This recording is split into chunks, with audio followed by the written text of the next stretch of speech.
نحمده ونصلي على رسوله الكريم اما بعد فاعوذ باللہ من الشیطان الرجیم بسم اللہ الرحمن الرحیم۔ کروڑوں درود و سلام اس ہستی بابرکات کے نام جو وجہ تحلیق کائنات ہے، کروڑوں درود و سلام اہل بیت کے نام جو وجہ بقائے دین کائنات ہیں۔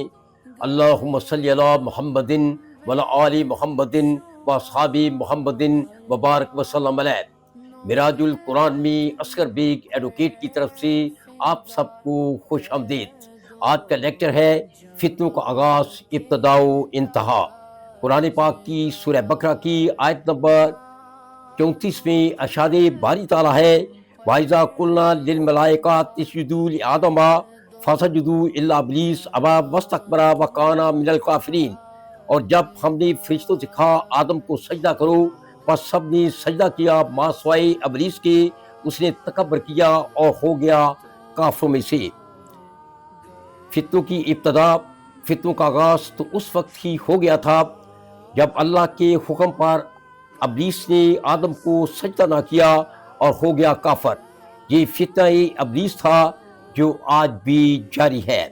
سورہ المائدہ آیت نمبر 27 تا 30، جب آدم کے دونوں بیٹوں نے ایک نیاز پیش کی، ایک کی قبول ہو گئی، دوسرے کی قبول نہ ہوئی، دوسرے نے پہلے کو قتل کر دیا، یعنی قابیل نے حابیل کو قتل کر دیا، قابیل کی حابیل کے لیے فتنہ بنا۔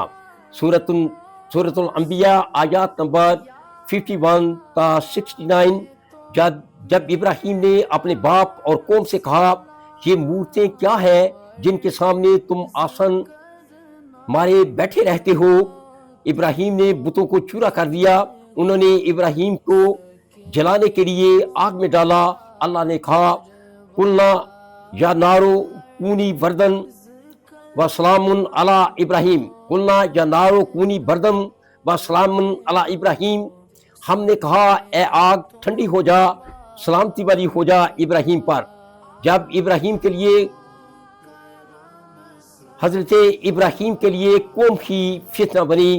سورہ بقرہ آیت نمبر 49-50، جب ہم نے تم کو آل فرعون سے نجات دلائی کہ وہ تم پر بڑا عذاب کرتے تھے، تمہارے بیٹوں کو ذبح کرتے تھے اور تمہاری بیٹیوں کو زندہ رکھتے، اور اس میں تمہارے رب کی طرف سے بڑی بلا تھی، اور جب ہم نے تمہارے لیے دریا پھاڑ دیا، تمہیں بچا لیا اور آل فرعون کو تمہاری آنکھوں کے سامنے ڈبو دیا۔ آل فرعون حضرت موسیٰ کے لیے فتنہ ٹھہری۔ سورہ نساء آیت نمبر 157-158، جب حضرت عیسیٰ علیہ السلام کو سولی پر چڑھایا گیا، اللہ نے حضرت عیسیٰ کو زندہ آسمانوں کی طرف اٹھا لیا۔ حضرت عیسیٰ کو سولی چڑھانے والے حضرت عیسیٰ کے لیے فتنے ٹھہرے۔ صحیح بخاری حدیث نمبر 7060، صحیح مسلم حدیث نمبر 7265، رسول کریم نے فرمایا میں فتنوں کو دیکھتا ہوں کہ وہ بارش کے قطروں کی طرح تمہارے گھروں میں داخل ہو رہے ہیں۔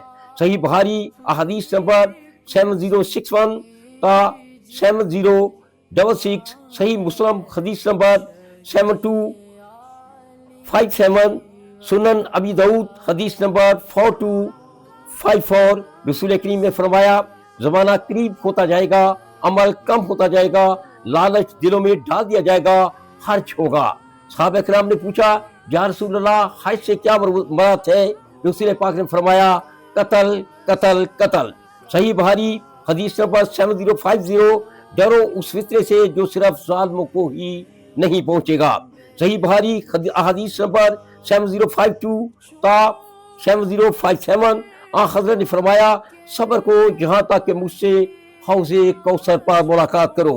صحیح بخاری احادیث نمبر 7081 7082، صحیح مسلم احادیث نمبر 7247 تا 7250، سنن ابو داؤد حدیث نمبر 4255۔ ان قریب ایسے فتنے برپا ہوں گے جس میں بیٹھنے والا کھڑے ہونے والے سے، کھڑا ہونے والا چلنے والے سے، چلنے والا دوڑنے والے سے بہتر ہوگا، اور جو دور سے ان کی طرف جھانک کر دیکھے گا وہ ان کو بھی اپنی لپیٹ میں لے لیں گے۔ اس وقت جب کسی کو جہاں کہیں پناہ ملے وہاں چلا جائے پناہ لینے کے لیے۔ صحیح مسلم حدیث نمبر 7258، سنن ابو داؤد حدیث نمبر 4252۔ رسول پاک نے فرمایا اللہ تعالیٰ نے زمین کو میرے لیے سمیٹ دیا تو میں نے اس کے مشرق اور مغرب کو دیکھا، اور جہاں تک زمین میرے لیے سمیٹ دی گئی وہاں تک عنقریب میری امت کی سلطنت اور حکومت پہنچ جائے گی۔ اور مجھے سرخ اور سفید 2 خزانے عطا کیے گئے، اور میں نے اپنے رب سے اپنی امت کے لیے دعا مانگی کہ وہ انہیں عام قحط سالی میں ہلاک نہ کرے اور اپنے علاوہ ان پر کوئی ایسا دشمن مسلط نہ کرے جو ان سب کی جانوں کو ہلاکت مبا اور جائز سمجھتے ہوئے ہلاک کر دے۔ اور میرے رب نے فرمایا اے محمد، جب میں کسی بات کا فیصلہ کر لیتا ہوں تو اسے تبدیل نہیں کیا جاتا، اور بے شک میں نے آپ کی امت کا فیصلہ کر لیا ہے کہ انہیں عام قحط سالی کے ذریعے ہلاک نہ کروں گا، اور نہ ہی ان کے علاوہ ان پر ایسا کوئی دشمن مسلط کروں گا جو ان سب کی جانوں کو مباح اور جائز سمجھ کر ہلاک کر دے۔ اگرچہ ان کے خلاف زمین کے چاروں اطراف سے لوگ جمع ہو جائیں گے، لیکن ان میں سے یعنی آپ کی امت میں سے کچھ لوگ ایک دوسرے کو ہلاک کریں گے اور ایک دوسرے کو خود ہی قیدی بنائیں گے۔ سنن ابو داؤد حدیث نمبر 4252 میں مزید اضافہ کیا گیا ہے کہ آپ نے فرمایا ایسا مجھے اپنی امت پر گراں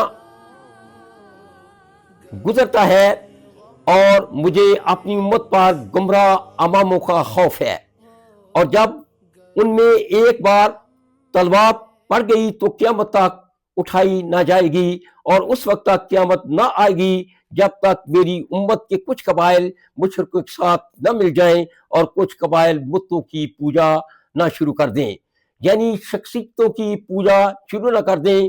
سنت ابو داؤد حدیث نمبر 4297، رسول اللہ نے فرمایا ایسا وقت آنے والا ہے کہ دوسری امتیں تمہارے خلاف ایک دوسرے کو بلائیں گی جیسے کھانے والے اپنے پیالے پر ایک دوسرے کو بلاتے ہیں۔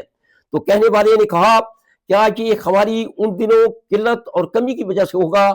آپ نے فرمایا نہیں، بلکہ ان دنوں تم بہت زیادہ ہوگے لیکن جاگ کی طرح ہوگے، جس طرح جاگ کے شراب کا جاگ ہوتا ہے اور وہ بیٹھ جاتا ہے، اللہ تعالیٰ تمہارے دشمنوں کے سینوں سے تمہاری ہیبت نکال دے گا اور تمہارے دلوں میں وہن ڈال دے گا۔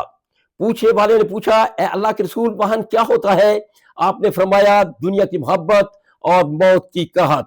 صحیح مسلم حدیث نمبر 7262، سنن ابو داؤد حدیث نمبر 4241، بالترتیب 3-4 فتنے ایسے ہوں گے جو کسی کو نہ چھوڑیں گے، ان میں کچھ گرمی کی ہواؤں کی طرح ہوں گے۔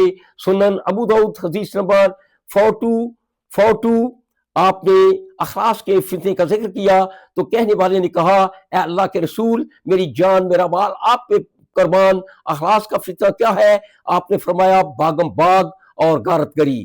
پھر لوگ ایک آدمی پر صلح کر لیں گے، پھر ایک فتنہ اٹھے گا گٹھا ٹوپ اندھیرا، اس امت میں کوئی ایسا نہیں بچے گا کہ جس کے منہ پر اس کا تماچا نہ پڑ کر رہے گا۔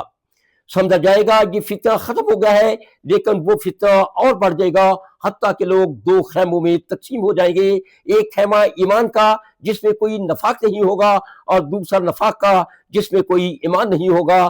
سنن ابو داؤد حدیث نمبر 4264، فتنہ بہرا گنگا اور اندھا ہوگا۔